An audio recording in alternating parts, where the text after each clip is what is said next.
Hai guys, kalau lu ngeliat video gue yang Boeing diatur sama Xi Jinping gitu ya, atau kalau harga kedelai naik, maka harga daging babi di Cina juga ikut naik. Itu di situ gue bilang bahwa dalam waktu dekat Presiden Trump sama Xi Jinping pasti akan telepon-teleponan atau dia akan mengirim putusan dan duduk di meja perundingan. Dan sekarang kejadian. Di hari Sabtu dan Minggu yang lalu, tanggal 10 dan tanggal 11 di Swiss ya, mereka bikin pertemuan di Swiss. Kenapa di Swiss? Kenapa kan di Amerika gitu kan?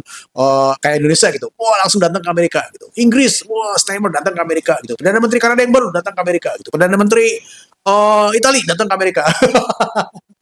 Cina, away. Gitu kali ya. Itu menurut gua aja.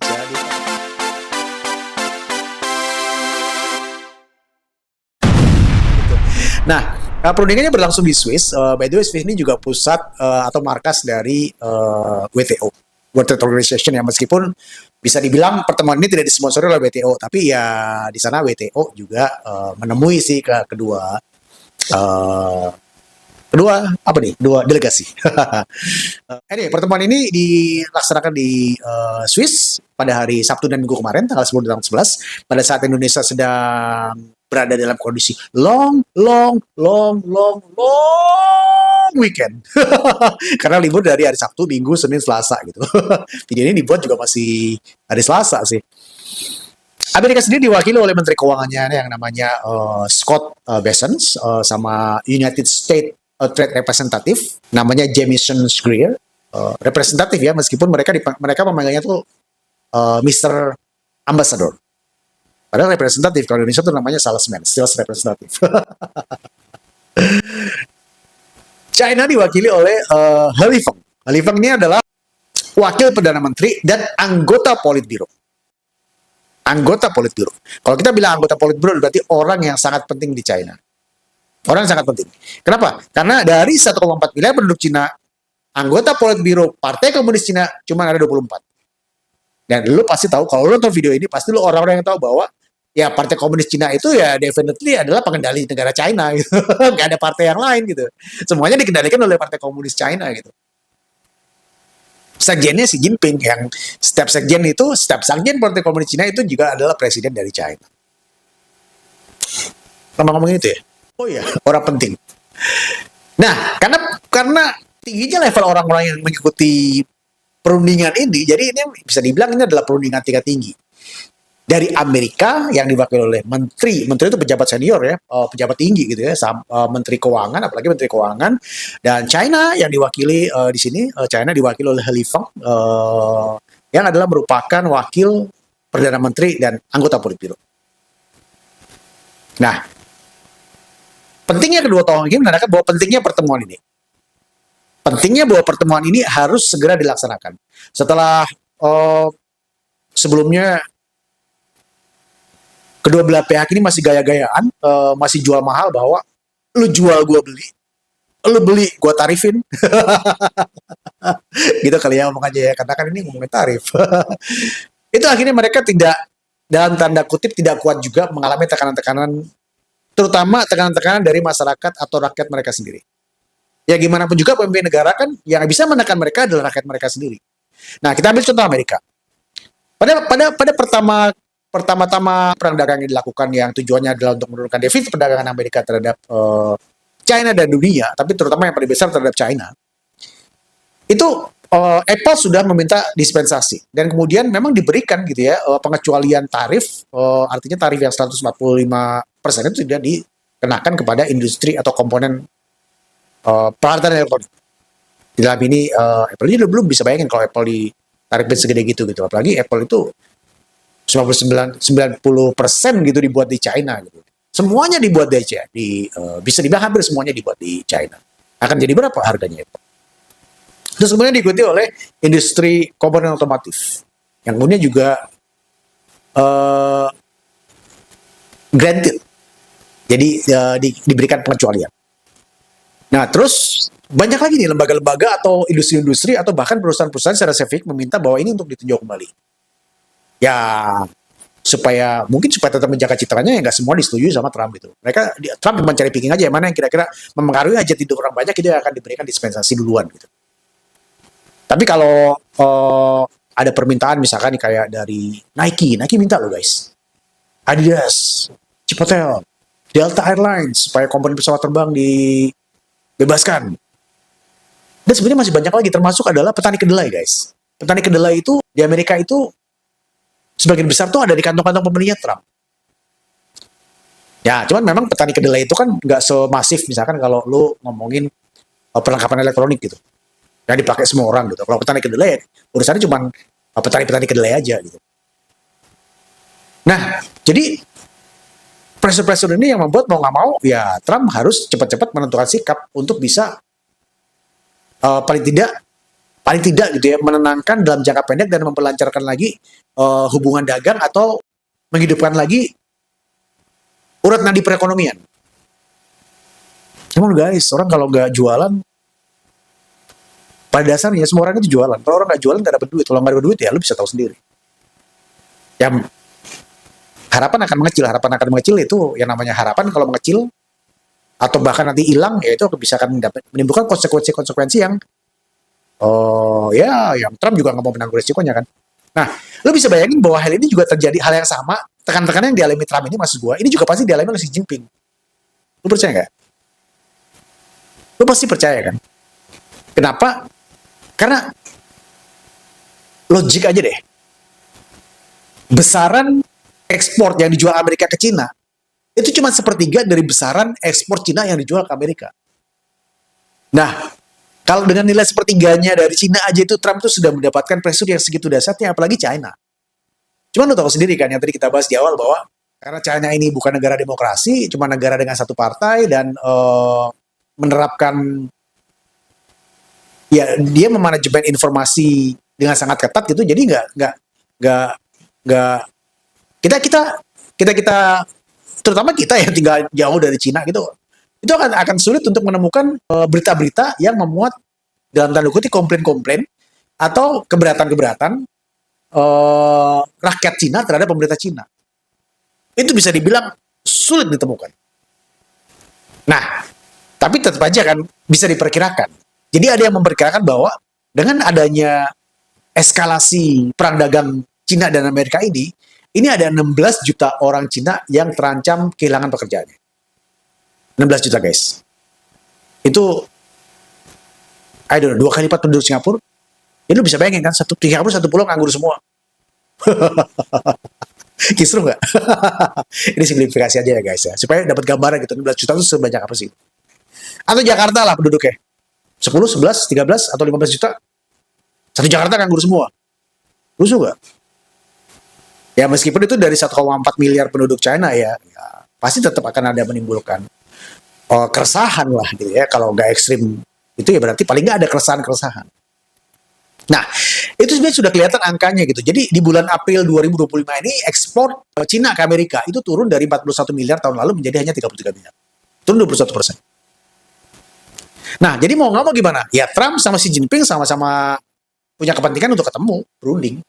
Meskipun mereka tetap harus paling nggak menjaga citra dan martabat masing-masing. Supaya tidak tampak lemah. Supaya tetap tampak seperti hero atau pahlawan yang memperjuangkan negaranya. Apalagi Trump. Trump dalam hal ini sih menurut gue kepentingannya untuk mempertahankan citranya itu lebih tinggi daripada Xi Jinping. Kenapa? Karena Trump itu dipilih melalui forum one man one vote. Xi Jinping enggak. Itu beda banget ya. Dan dia untuk mempertahankan mayoritas dukungan dari Partai Republik. Dan untuk Trump punya kepentingan mempertahankan dominasi Partai Republik di Kongres, itu dia harus mendapatkan citra positif pada pemilu setelah nanti di tahun 2020. Pemilu setelah itu apalagi sih? Kok ada pemilu setelah gitu. Jadi kalau di Amerika itu anggota Kongres gitu ya. Anggota Kongres itu kayak anggota DPR-nya gitu lah ya. Karena dia ada Kongres, ada Senat gitu. Nah, anggota Kongres itu jumlahnya berapa ya? Ratusan gitu ya, di atas 500 kalau gue nggak salah ya. Kalau gue salah, ya salah, mohon maaf lah. Itu 50% itu setiap 2 tahun gitu. Untuk masa jabatan 4 tahun, tapi 50% dipilih, misalkan nanti pemilu, yang kemarin ya pemilu 2024 itu memilih 50%. Nanti dia akan bertugas sampai dengan tahun 2028. Nah, terus ada juga yang udah kepilih tahun 2022, itu nanti masa jabatannya sampai dengan 2024. Nah, nanti 2024 akan ada pemilihan lagi untuk masa jabatan sampai 2028. Nah, gitu loh. Ada selang-selingnya. Jadi mereka pemilunya nggak sekali jalan kayak di Indonesia gitu. Sekali jalan milih presiden, milih anggota legislatif, milih anggota perwakilan daerah gitu. Itu enggak. Jadi mereka ada yang namanya pemilu sela. Tapi memilih anggota legislatif juga, anggota legislatif mereka. Anyway, nggak penting juga buat lu. Tapi itu penting buat Trump. Kenapa? Trump harus menjaga citra itu supaya nanti pada pemilu selain itu Partai Republik tetap bisa mendapatkan suara dan tetap bisa mendapatkan kursi yang dominan di Kongres. Dipilih, gitu sih. Iya, gitu. Jadi guys, tadi yang kita omongin adalah akhirnya mereka berunding. Nah, akhirnya di perundingan itu disetujui bahwa mereka itu memfreeze tarif yang tinggi itu 145% di Amerika dan 120% di Cina selama 90 hari, dan mereka setuju bahwa tarif 145% yang diterapkan oleh Amerika kepada barang-barang Cina akan diturunkan kembali menjadi 30, dan tarif 125% yang diterapkan oleh Cina kepada barang-barang yang diimpor di Indonesia akan diturunkan kembali menjadi 10. Seperti sebelum perang gitu. Karena sebelum perang itu memang perang dagang ya, itu Cina sudah menerapkan tarif sebesar 30% dan sebesar 30% Amerika, dan Cina sudah tarif sebesar 10%. Dan ditambah mereka tidak saling menghambat masuknya barang Cina ke Amerika dan tidak menghambat masuknya barang Amerika ke Cina. Dan kemudian mereka sepakat untuk membuat seperti lembaga mekanisme perdagangan. Ini sepertinya adalah lembaga yang akan merundingkan secara detail mekanisme perdagangan masa depan sampai dengan masa 90 hari masa freeze period dari tarif yang gila-gila itu tadi. Sampai ditemukannya kesepakatan baru. Nah, itu perundingannya guys. Bagus, bagus. Good, good gitu. Tapi apakah ini sudah memuaskan agenda kedua belah pihak? Ya, ya belum gitu, masih jauh. Kenapa? Karena agenda ini semua, misalkan kita bahas agendanya Trump aja ya, agendanya Trump. Ini semuanya kan dibilang Donald Trump. Agenda utamanya dia apa? Agenda utamanya dia itu adalah tentu saja untuk membalance neraca perdagangan gitu, atau paling nggak mengecilkan defisit neraca perdagangan yang mana yang paling besar datang dari Cina, di mana dengan begitu nanti menjual lebih banyak ke China. Kalau dia menjual lebih banyak berarti akan lebih banyak barang dan jasa diproduksi di Amerika, berarti akan memberikan efek multiplier ekonomi seperti pajak dan lapangan pekerjaan. Itu kalau ngomong makronya gitu ya, ngomong makronya dalam arti adalah ya teori ekonominya kayak gitu Pak. Tapi yang menarik adalah bahwa dalam perangan ini, gue bilang namanya perang-perangan ya, karena bukan perang beneran yang tembak-tembakan dulu gitu, perang-perangan ini. Dalam setiap kesempatan, baik Donald Trump maupun Scott Bessent, Menteri Keuangannya itu selalu mention hal-hal yang berkaitan dengan tidak langsung dengan mekanisme jual beli atau perdagangan. Misalnya mereka masih alat bernegosiasi mengenai embargo ya, larangan menjual chip atau teknologi tinggi gitu ya ke China. Ya kita tahu lah bahwa salah satu agenda tersembunyi Trump itu sebetulnya dia nggak mau China itu maju gitu loh. Nah, kemajuan suatu negara itu adalah kalau nggak cuma maju secara ekonomi tapi juga maju secara teknologi yang nanti akhirnya akan maju secara di dalam hal persenjataan juga, dan itu tentu saja akan membahayakan dalam tanda kutip dominasi Amerika di dunia ini gitu. Baik dari sisi ekonomi, teknologi tinggi maupun nanti persenjataan. Jadi sampai sekarang itu China itu masih di embargo ya dalam tanda kutip itu untuk chip-chip atau semiconductor dengan teknologi yang paling canggih yang mutakhir. Itu. Terus juga, nah ini yang mau gue bahas dalam video gue kali ini. Itu nanti bisa kita mengenai semiconductor, nanti kita bahas jalan kali. Itu juga menarik itu guys. Nah, Trump dan Bessent, Menteri Keuangannya itu selalu menyinggung bahwa China atau Tiongkok itu adalah negara yang secara tidak langsung bertanggung jawab terhadap peredaran fentanyl di Amerika. Dalam pertemuan itu juga kemudian disepakati bahwa selain tarif sempat heboh sampai 145 dan heboh sampai 125, kemudian kembali lagi ke 30 dan kembali lagi ke 10, itu mereka juga membuat mereka membentuk yang namanya mekanisme konsultasi yang akan melanjutkan negosiasi mendetailkan apa saja dan bagaimana. Mungkin sektor by sektor, industri by industri, mungkin kalau perlu specifically satu perusahaan atau kepada suatu hal gitu ya, misalkan logam tanah jarang gitu ya. atau semikonduktor buat teknologi tinggi gitu. Ya begitulah. Nah, cuma menariknya adalah salah satu yang juga dibahas yang juga penting adalah kayak ada komitmen awal terhadap bagaimana menghandle dan perlakuan terhadap fentanyl. Fentanyl. Apa hubungannya fentanyl dengan ini? Sebetulnya nggak ada hubungannya dengan perang dagang ini, fentanyl ini. Cuman Trump ini, ya seperti juga Trump mengutak-atik Indonesia yang ada QRIS-nya, inilah harus dihentikan, PGN harus dihentikan. Itu mereka itu juga menyalahkan Tiongkok dalam hal ini adalah sebagai negara yang bertanggung jawab terhadap krisis fentanyl yang ada di Amerika. Jadi Trump ini ingin tampak sebagai hero gitu ya, yang perjuangkan bahwa gua akan menyelesaikan masalah krisis fentanyl dari akarnya, yaitu dari Tiongkok.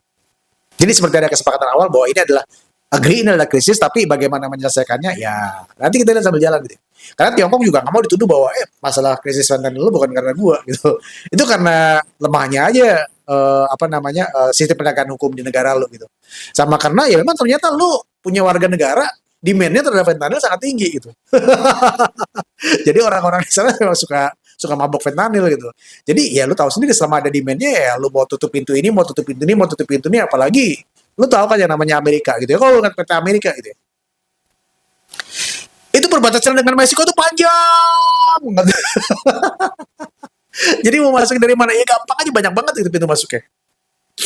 Ya meskipun sekarang udah dipagerin sih, tapi ya tetap aja ada yang bolong. Itu belum kalau ngomongin dari yang Teluk Meksiko gitu yang sekarang dinamain Amerika menjadi Teluk Amerika gitu ya, dari jalur laut. Intinya adalah selama masih ada demand, maka supply-nya itu masih akan masuk. Gitu.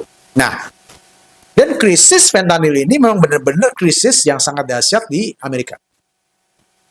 Nah, kenapa Trump punya kepentingan ini? Karena krisis fentanyl ini itu menjadi isu yang dalam tanda kutip harus segera diselesaikan, yang penyelesaiannya itu sangat didukung oleh kedua belah pihak, baik yang memilih Trump, dalam hal ini adalah rakyat-rakyat yang condong ke Partai Republik gitu ya, pandangan politiknya, baik maupun orang-orang yang tidak memilih Trump, yaitu rakyat-rakyat yang pilihan politiknya condong ke Partai Demokrat.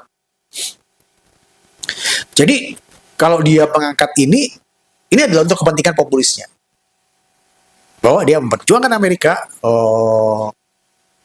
bahwa segala masalah ini datang dari Cina. Oleh sebab itu Cina harus diberi pelajaran. Pelajarannya apa? Salah satunya dengan menerapkan tarif 145%. Gitu kali ya, kira-kira gitulah. Krisis fentanyl. Nah, fentanyl ini apa sih bro? Kenapa fentanyl ini menjadi sesuatu gitu? Fentanyl ini drug guys. Drug. Fentanyl itu seperti opium, tapi sintetis. Kalau opium kan itu datangnya dari tumbuhan gitu ya. Kalau fentanyl ini enggak, ini fentanyl ini dibuat di laboratorium, jadi drug sintetis gitu. Jadi kalau opium itu adalah ya lu tahu kan opium itu drug gitu ya. Nah, opium itu getahnya tuh diekstrak jadi morfin. Nah, morfin itu sebetulnya kalau tujuan mulianya ya itu untuk digunakan untuk alat bantu kesehatan, yaitu sebagai analgesik dan anestesi. Ya kira-kira fentanyl juga sama lagi. Sebagai analgesik dan anestesi. Analgesik itu adalah peredam rasa nyeri, anestesi itu adalah untuk membius. Biasanya kalau dipakai orang mau operasi gitu, apa mau cabut gigi, bius lokal, bisa bius total atau bius lokal gitu, kayak cabut gigi gitu. Jadi kegunaannya sebagai itu gitu. Tapi disalahgunakan orang buat mabok. Kenapa? Opium itu kalau dibilang opioid itu adalah zat yang bisa mematikan rasa sakit atau menimbulkan euforia dan menimbulkan ketagihan, kecanduan gitu. Jadi kalau orang ya gitulah, kalau orang biasa pakai gitu. Nah, fentanyl itu ya itu opioid gitu, tapi dia sintetis karena dibuat di laboratorium, bukan dari tumbuhan. Tetapi guys, opioid sintetis ini atau fentanyl ini itu dengan kandungan berat yang sama, itu efek atau kekuatannya itu 50 sampai 100 kali lipat kekuatannya morfin. Jadi kalau dibandingin heroin 50 kali lipat dari kekuatannya heroin. Dahsyat kan? Dahsyat banget. Apalagi ini memproduksi tidak perlu menanam dan membesarkan tumbuhan, terus kemudian memanen, terus kemudian memproses. Ini cuma butuh zat kimia aja. Ada senyawa-senyawa yang dibilang prekursor fentanyl, itu ada zat senyawa kimia yang menjadi bahan dasar pembuatan fentanyl, Nah, ini yang dituduhkan oleh Amerika, ini yang dibuat oleh Cina dan kemudian diekspor ke Meksiko, dari Meksiko dibuat fentanyl, dari fentanyl dijual ke warga negara Amerika. Dan salah satu penelitian DEA gitu, DEA itu adalah Drug Enforcement Administration gitu ya. Itu kayak polisinya obat, polisinya drug di Amerika gitu. Yang ngejar-ngejar pedagang obat bius lah, kalau di film-film gitu. Itu apa namanya, keuntungan kartel-kartel di Meksiko ini, keuntungannya ngomong keuntungan itu bisa sampai 2 miliar dolar. 2 miliar dolar itu kalau ini bisa dibilang ya, kalau 16.500 itu 33 triliun. Gede banget keuntungannya. Itu gede banget. Nah, terus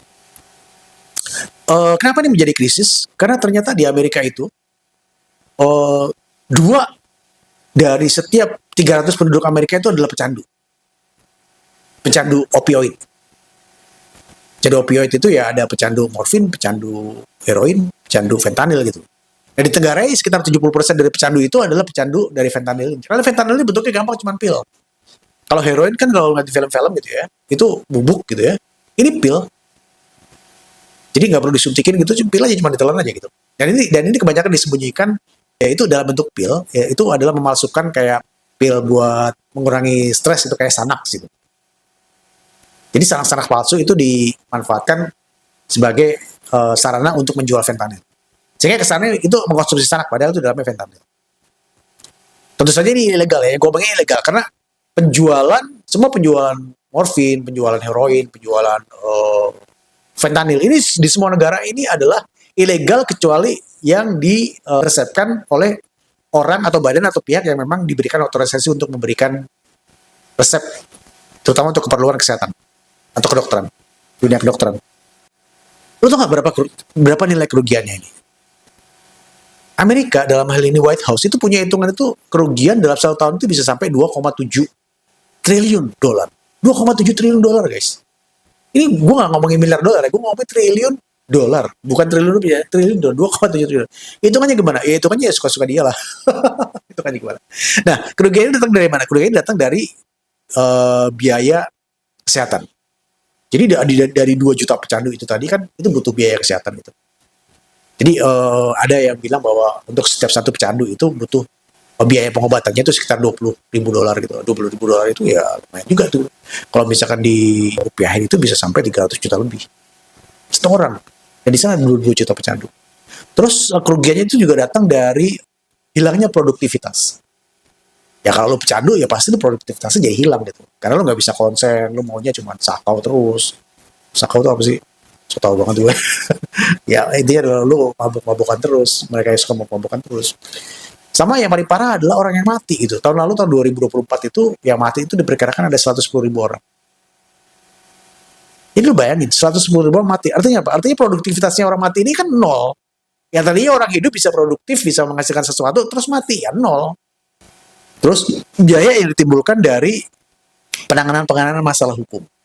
Jadi intinya adalah ini udah merupakan suatu krisis nasional, dan kalau Scott Bessent itu selalu bilang bahwa fentanyl ini meracuni warga negara Amerika. Jadi kayaknya Trump ini dia kalah dagang gitu ya, defisit dagang sama Cina, fentanyl dibawa-bawa gitu. Ya mungkin ada benernya ada enggak sih, cuman kan gimana lo ngebuktiin bahwa Cina itu adalah negara, ya memang Cina memang sekarang adalah pengekspor prekursor fentanyl terbesar di dunia. Jadi 90% prekursor fentanyl itu memang dihasilkan oleh Cina. Gitu.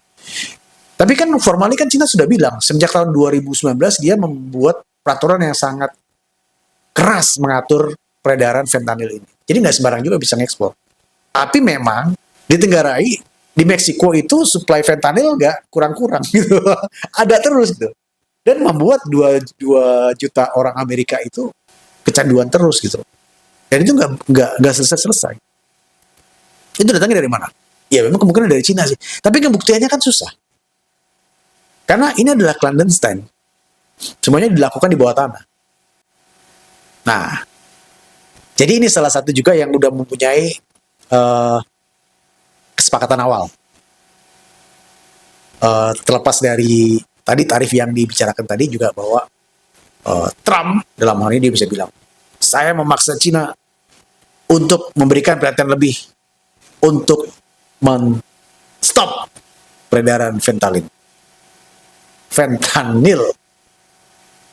illegal. Dalam hal ini adalah illegal export dari prekursor fentanyl gitu.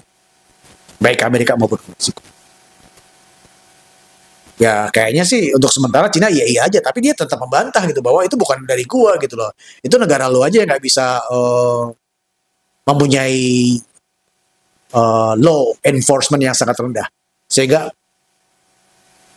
dalam hal ini orang tetap mengedarkan gitu ya, orang tetap mengkonsumsi kayak habis-habis.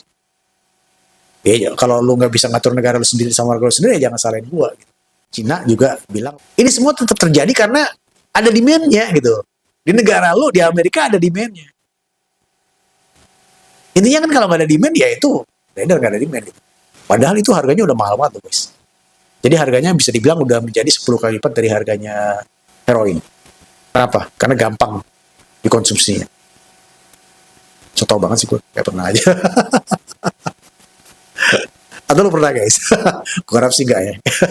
Gue harap jangan sampai lu pernah gitu. Baik lu yang tinggal. Nah, untuk memperlancar perundingan itu ya sekarang diagendakan dulu. Nah, kenapa Trump ini sangat mempunyai kepentingan bahwa fentanyl ini diangkat dalam perundingan dengan Cina? Tadi gue udah bahas ya. Karena dia perlu menjaga citra populisnya, baik di mata pendukungnya maupun di mata yang orang yang tidak memilih dia. Yang tadi seperti yang sudah gue terangin. Kenapa? Pemilu setelah 2026. Nah, gimana guys menurut lo? Apakah sebetulnya fentanyl itu benar-benar sebegitu menakutkannya sehingga Trump harus dalam tanda kutip mementionnya berkali-kali dalam perundingan dengan Cina? Apakah memang benar juga ternyata, apakah juga memang benar bahwa ternyata Cina itu adalah biang kerok atau biang keladi peredaran fentanyl yang gila-gilaan di Amerika, yang membuat Amerika mengalami krisis fentanyl gitu? Atau ini cuma akal-akalan Trump aja yang mencoba untuk merusak citra China gitu, bahwa dia itu menerapkan strategi-strategi kotor untuk memenangkan pertarungan dengan mensuplai illegal prekursor fentanyl sehingga membuat rakyat Amerika menjadi mengalami degradasi moral gitu. Itu bagaimana menurut guys? Kalau lu ada pendapat, lu bisa tulis di kolom komentar dan kita bisa diskusi di kolom komentar. Semoga lu sehat terus dan terima kasih sudah menonton channel gue. Bye.